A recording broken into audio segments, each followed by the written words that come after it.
I'm here on location in Oro-Medonte, which is just north of Toronto by about an hour and a half, to take a look at the 2025 Ford Expedition. Now, unlike the Maverick event that we did about 3-4 weeks ago, we're only doing off-road testing with the Tremor this time. There's no track testing. Sorry about that, folks. You're not going to see me wearing a crash helmet, but we are going to be taking this off-road. And we're also going to be taking it on-road, talking about how the 2025 has been refined, bringing new features to the Expedition, and some of the reasons why you're going to be wanting to check this out.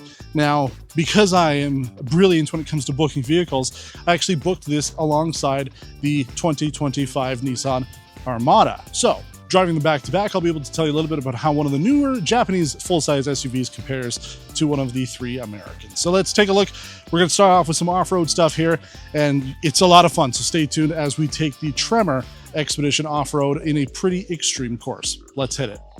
All right, so we're off in the off-road course here with the Ford Expedition Tremor. We're going to be taking it on a pretty robust course here, and if you watch the video that I did on the Maverick, it's a similar kind of course, but like 10 times more intense. Obviously, we've got a proper body-on-frame SUV, quite capable. I went through it. I was a passenger, and you'll be able to see the B-roll of what we were doing there. And now I'm behind the wheel.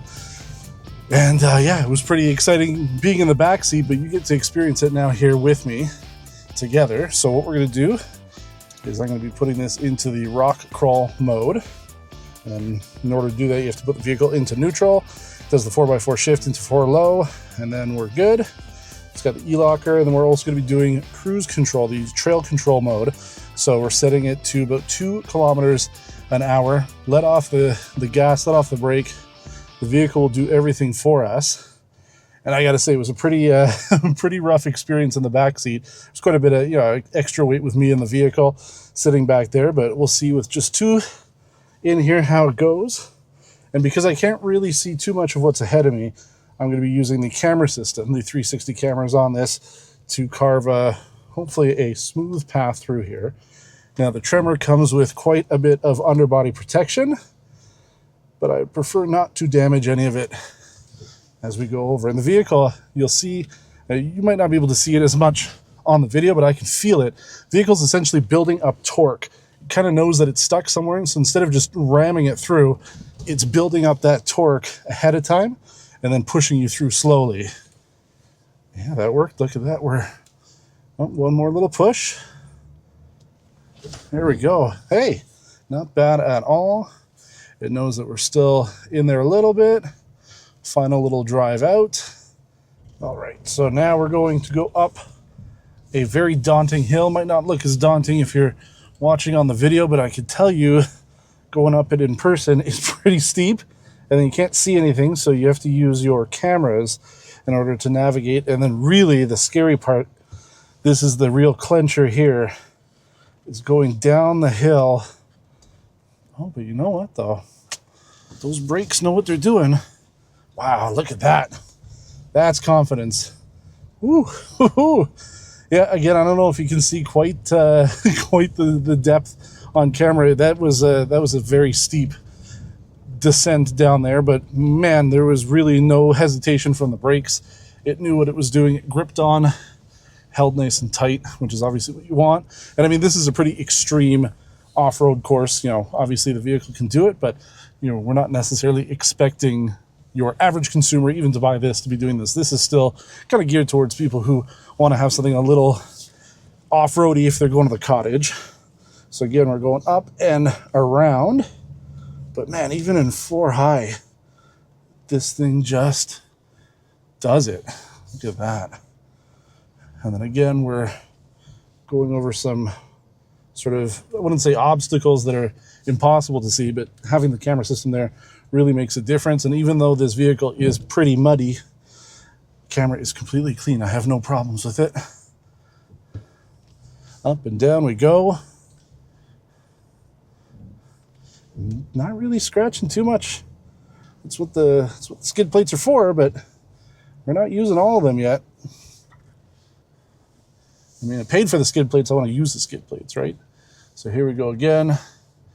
Whoa, down a nice steep and then a very tight corner. You'd think that an Expedition, being as long as it is, would have trouble going around pretty much a hairpin. Nope, not at all. And again, going around, keeping away from the rocks. Don't want to be the one guy that did the rock into the side of the vehicle. Now we're going to be going back into rock crawl mode here. We talked about this a little bit when it came to the Maverick. You know, one pedal, just like with an EV, basically turns your vehicle obviously into a one pedal. When you let off the gas like this, vehicle brakes. So if you're going over a difficult terrain like I am here, gives you just a little bit more control. You don't have to look for your brakes. You just let go and you're safe. So we're going over some rocks here. Hoping I'm taking a good line. Man, just it handles it like a champ.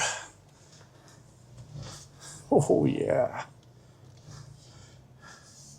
And this is pretty deep here too. Again, you might not see it too much on camera, but I can tell you that this is not something that you're going to be taking your mom's SUV through. I mean, we were joking before we got here. Not really joking, but I always say when it comes to these off-road vehicles, I'd be curious to see how sort of the street version, like a Platinum, would do on this. And I got to say that with the course that they've set up here, yeah, I mean, it might be able to chug through some of it, but not really. I mean, this vehicle is specifically geared towards it. So now we're going to go back, put it back into neutral, turn off one pedal. It worked well. Thank you for that. But we're going to go back into off-road mode now. We need to go back into 4 high. So again, we're just going to wait for the shift. Good to go, back into drive. And we're good. Look at that. I mean, this thing has not stopped. And I'm not hitting too much of the skid plate. So I have to say that, you know, without too much extra weight, we're in pretty good shape. Now we're going to be coming up to a slower portion here. You can maybe see a little bit on camera. I remember when I was sitting in the back of this, I was bouncing around quite a bit. But yeah, vehicle handles it extremely well. Whoa, yeah, look at that. I mean, that's pretty good bounce. And we didn't scrape at all. Excellent stuff there. You can see, like, I mean, this here is what I expect the average consumer to be taking a vehicle like this through. You've bought a cottage, it's on unimproved roads, they're doing construction. Maybe there's a small, little tiny Kia Soul that you got to climb over, so you want to go right over it, right onto the side, squish it as you need to park around somebody. Then there, no problem, you did it. Now here's another obstacle. We did this in 4 high, and I can tell you that it didn't handle it as well as it could have. So I think what we're going to do, we're going to put it back into neutral. We're going to put it back into the low speed rocks, because the vehicle, it did it, but it's going to do it a little bit better when we're in 4 low, just because you can manage the speed a little bit better as we're going over these tree trunks, and we can kind of go over it. I don't have to worry too much. Yeah, look at that. Oh, much better. Oh, I mean, these are pretty big trees. Whoa, some big bounce there. Take it a little slower. Yeah, over we go.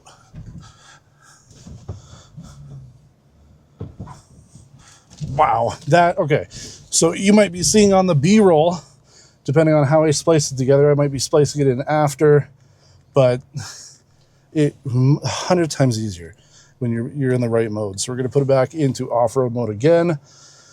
Just got to remember you put it into neutral. Once it's ready, back into drive.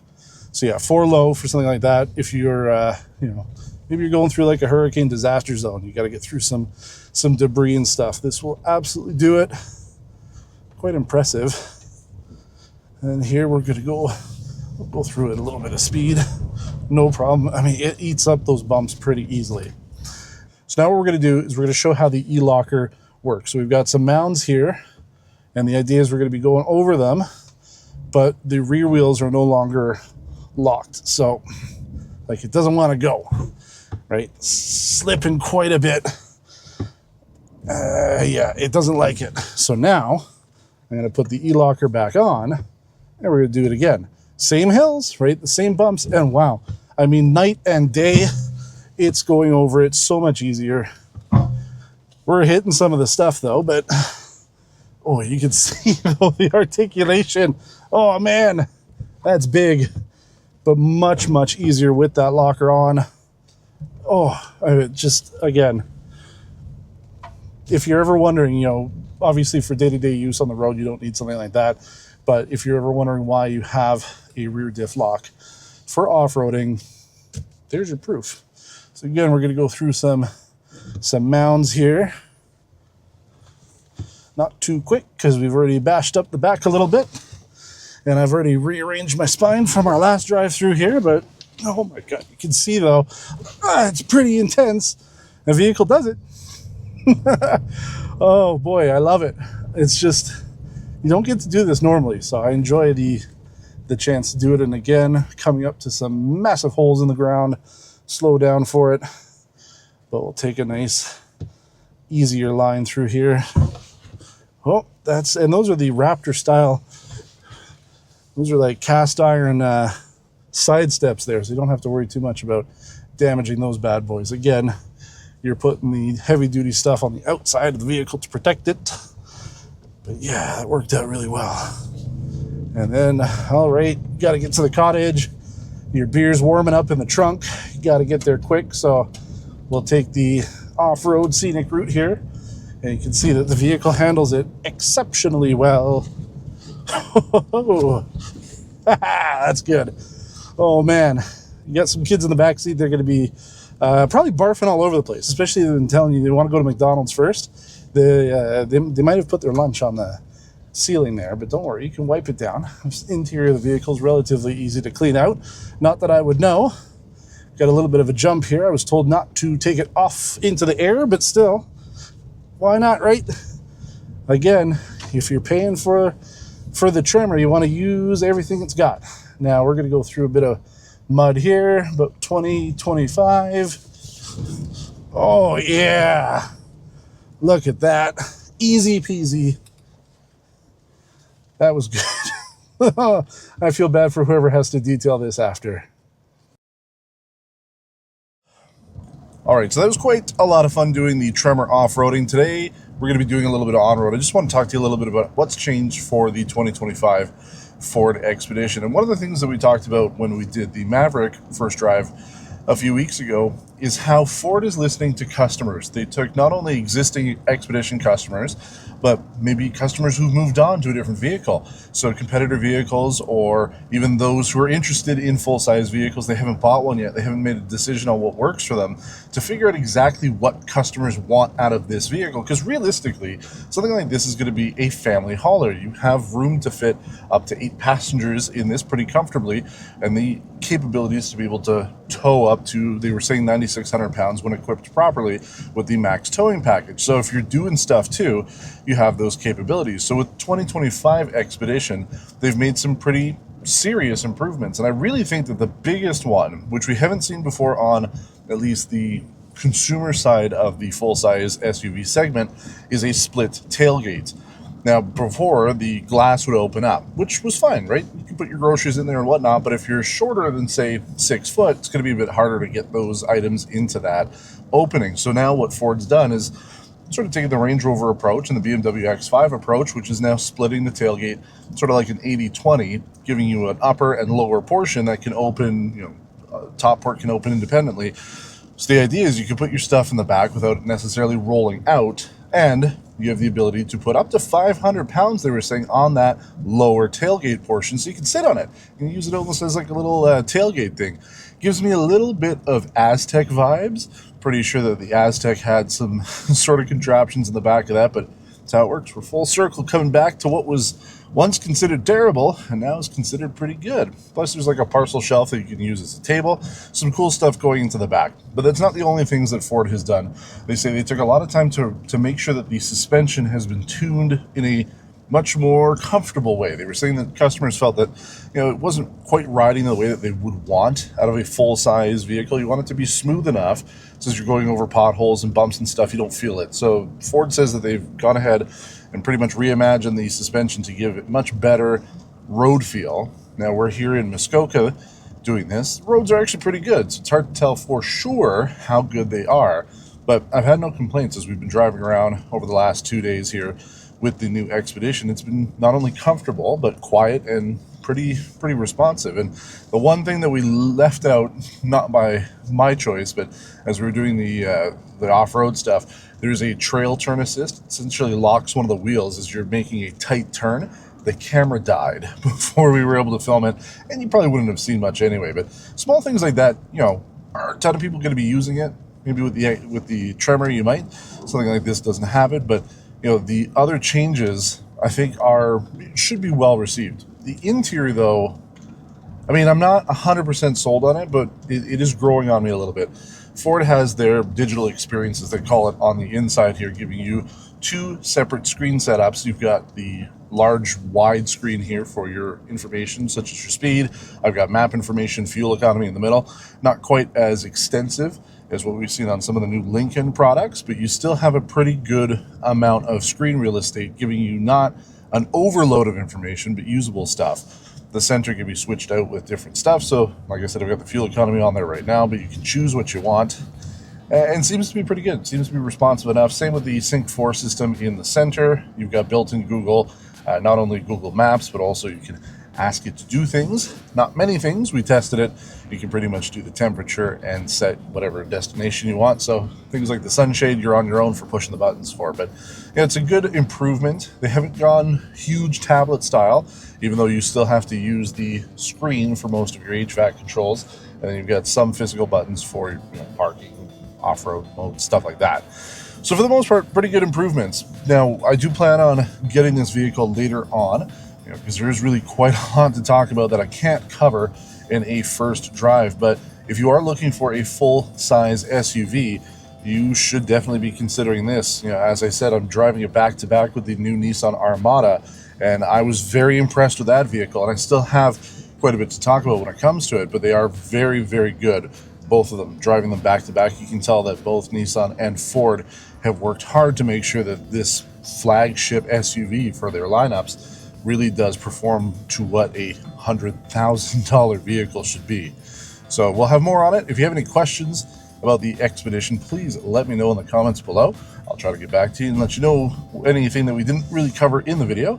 And as always, if you aren't a subscriber, we appreciate you clicking that button and becoming a member here on PRM Test Drive. Thanks for watching, and until next time, take care.